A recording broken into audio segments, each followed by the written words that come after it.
I'm Virbel Trotter. Could you spell it? Virbeltrotter.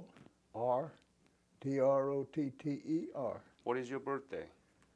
May 7, 1930. Where were you born? Winsboro, Texas. W-I-N. Winnsboro. Texas. Tell me about your family when you were growing up, your parents and your siblings. I had one brother who was 8 years younger than I, and my mother and dad. And we lived out on the farm or in the rural near Winsboro, Texas. And my dad was a farmer when I was a small boy, and he later got into other types of work. And in the end, he was working for Dr. Pepper Bottling Company. Dr. what? Dr. Pepper. Ah. Until he retired. And he was 72 before he retired. So he spent a lot of years in that, yes. Tell me about the school you went through. Well, I'm just a high school graduate. I did not go to college. When did you graduate and what high school? Gilmer High School, Gilmer, Texas. Could you spell it? Gilmer, Texas. When did you graduate? 1947. And then what did you do after the graduation? Well, I worked for Barks Bottling Company there in Gilmer. And worked in the plant to start with, and then I started on a delivery route to the stores and whatnot, delivering drinks. When did you join When did I go in the military? service? Yeah. I was drafted in October 1951. Drafted? Yes. So was it what army or navy? Yes, Army. Ah. Yes. I have been interviewing 3 Navy person here. Yes. Tyler, so I thought that there is only Navy here. Oh no. We have Army too. Okay, so quite a few of us that are Army. Where did you go to get the basic military training? Fort Ord, California, at Monterey. ORD. Fort. F-O-R-T-O-R-D, yes. Yeah, ORD in California. What kind of, how long was it and what kind of training? Okay, I had 16 weeks of infantry basic training. I had 8 weeks of leadership school. And then I was a cadre in the infantry basic training for about 8 weeks. And then I got my overseas orders to go to Korea. Did you know anything about Korea before? No, I didn't know anything about Korea. You didn't know? It was a strange country to me. No, I had never been to Korea and didn't know much about it. So you didn't learn from high school? No. Anything about it? No. Tell me about the day that you came to know that you were going to go to Korea and it's a war. Well, I knew there was a war. The war started in 1950. Right. So it had been going on 2 years when I went in, or almost 2 years. And but when I got over there, it was pretty well stabilized. The MLR, mainline resistance, was in North Korea, north of the river. Right. And that's where I was. I went in at Incheon. Hold on. When did you leave for Korea? From where? I left from Camp Stoneman, California, outside of San Francisco, and went by ship to Japan, stayed one night in Japan. When? When did you leave? That was in early June of '52. And you stayed one night in Japan? Yeah, just long enough to get a new M1 rifle, clean it, get the cosmoline off of it, go to the firing range, zero it in, and get new fatigues and mess kit and what stuff like that. New supplies. Were you nervous at the time heading toward the Korea? war in Korea? Yes. Tell me about it. Well, it was an unknown to me. Yeah, I had heard a lot of the people that trained me, the sergeants and whatnot that were in charge of our training, and our lieutenants, had served in Korea in the early part of the war. And they had a lot of stories. What kind? Tell me. Be honest. Just tell me. Just bad stories. Yeah, what kind? Well, how rough it was, what kind of conditions they were in. And of course, they were at that time on the move. As you know, it went north and south and north during that time, prior to my getting over there. And when I joined, I was assigned to the company on the 3rd day of July of 1952. What division? 31st Infantry Regiment of the 7th Division. 31st Infantry Division? No, Infantry Regiment. Regiment. 7th Infantry Division. And so it's all about the bad stories, how destructive and how dangerous and so on, right? Yes, yes. And of course, I was very apprehensive. I didn't know exactly what to expect, but I expected it to be a lot worse than what it was. You know, not that it was good at any time, but I expected it to be worse. I asked this same question. Were you nervous? Were you afraid? And many of Korean War veterans saying, I was 16, 17, 18, dumb enough not to worry anything about it. That's what they used to say, but your witness is different. Well, I was 22. I was 22 when I went to Korea. I was 21 when I was drafted. So, you know, I had a little more experience than what some of the 16 or 17 or 18-year-olds did. That's correct. Were you married at the time? Yes. Oh, tell me about it. So when you left for Korea, you're already married. No children. No children? No children at that time. What was your wife's reaction? Well, she wasn't any happier about it than I was. But it was something that I had to do. You know, when you get the letter from the government that says you're being drafted, you don't have a choice if you pass the physical exam. And I did. No choice. No choice. No choice. Oh. What was your specialty? Okay. I was in the motor pool of the service company of the 31st Regiment. And we were not actually on the front lines. We were about 4 or 5 miles behind the front lines, even with the artillery. So we were a support group. The service company was a support group for all of the line companies. So you went to Japan, spent the night, get all these weapons and other equipments, and where did you arrive and when? In Korea? Incheon. Arrived at Incheon in June of 52.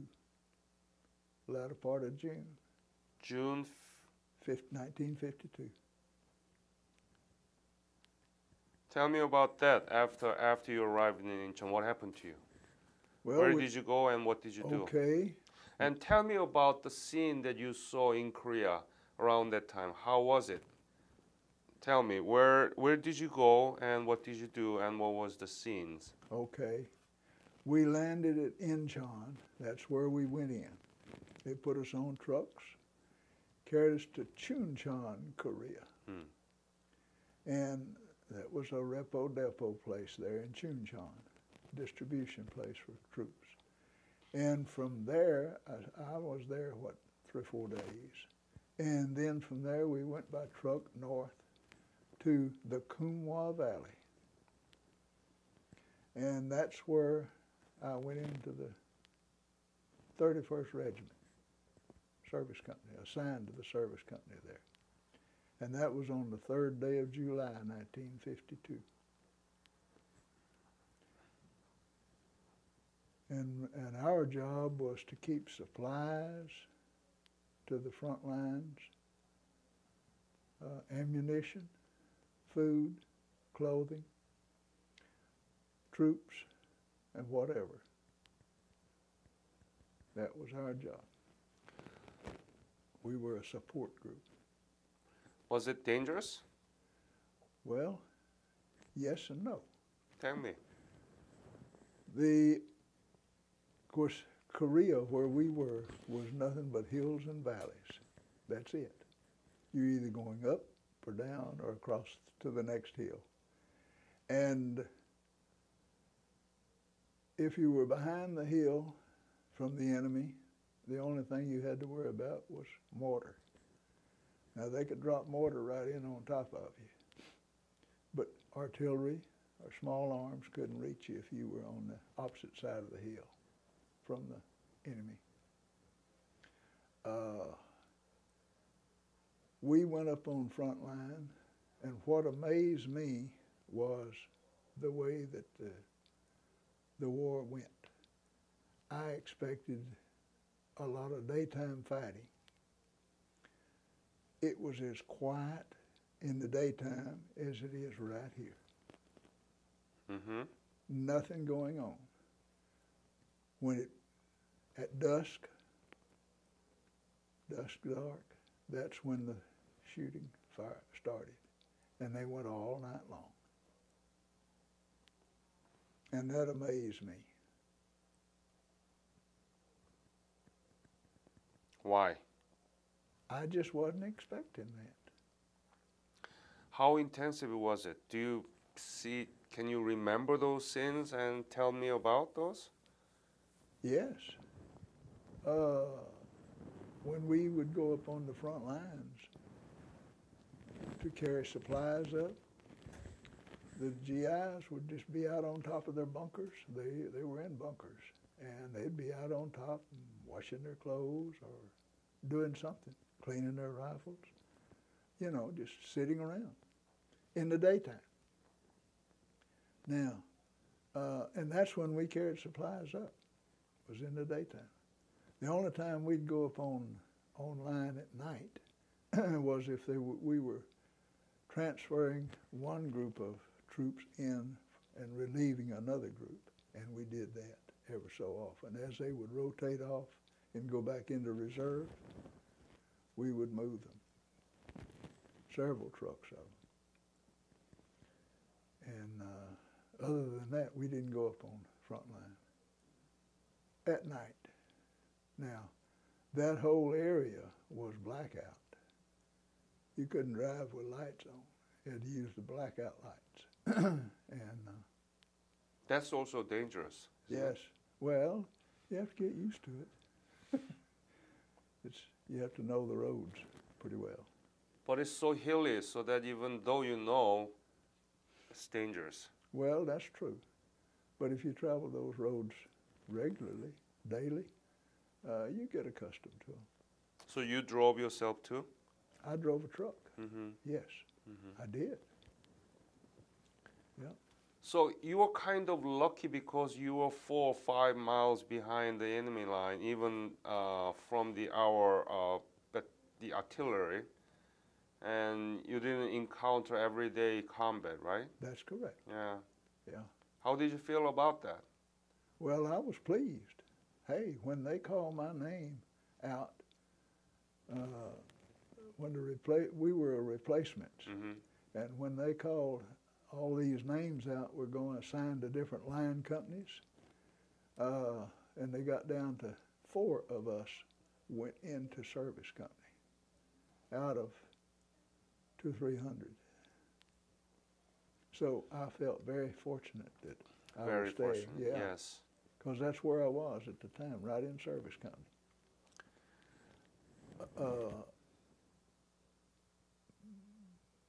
But anyway, the only time that I was actually engaged in or being fired on was with mortar. Now, I was fired on with mortar 2 or 3 times. And, of course, when it starts coming in, you just get out of the truck and get in a ditch or something. Try to. Mm-hmm. Get away from it. Because usually you're loaded with, well, a lot of ammo. Most of the time it was ammo going up. How often did you encounter such attack? Oh, artillery. You mean mortar? Mortar, not artillery, mortar. Not all that often. It had to be some forward observer somewhere that could see me. That's the only way they could do it. Right. And then they'd direct the mortar in. What were you thinking when you were in such, kind of stress and, ending up in a country you never knew before, and what were you thinking to yourself? I was wanting to get through and get out. You wanted to get out of here as soon as possible. Sure. And of course, when the war was over on July 27th, 1953, that's when I left the company. At the time I was over there, it took 36 points to rotate. And line companies had 4 points per month, and the artillery and service company had 3 points per month.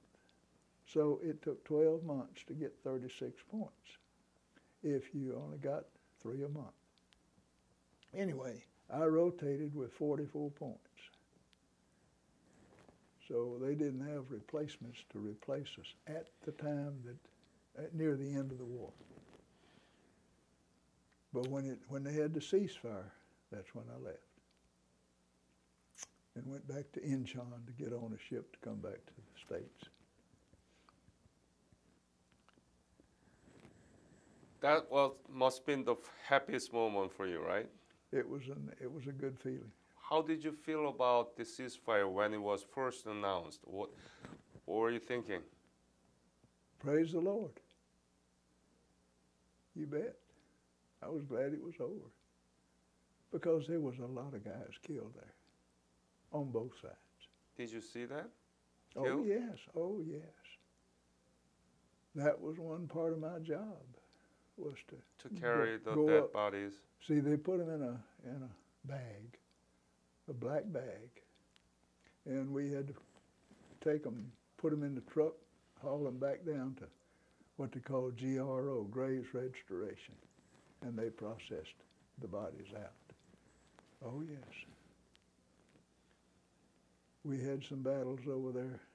One particular one was in the latter part of 1952, November of 52. And our troops were supposed to take Hill 1062.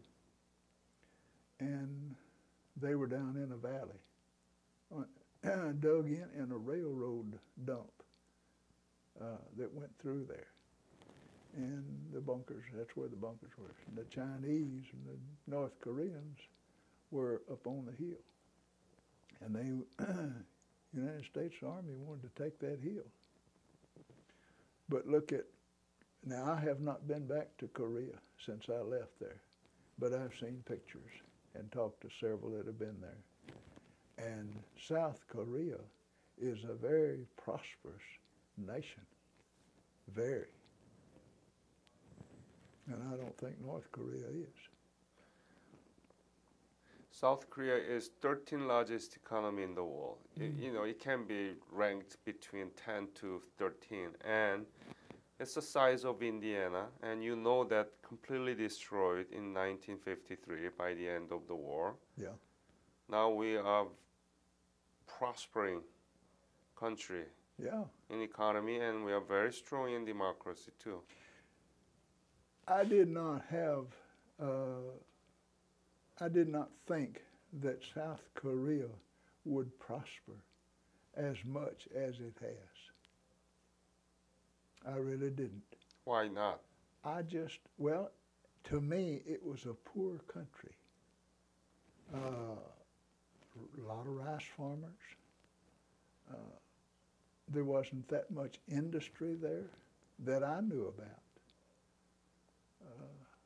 But it has changed drastically since then. And I'm just very proud of the Korean people for what they have done. Any other message you want to leave to this interview? Well, I just appreciate the opportunity to share my experiences and my feelings. And I think what you're doing is great.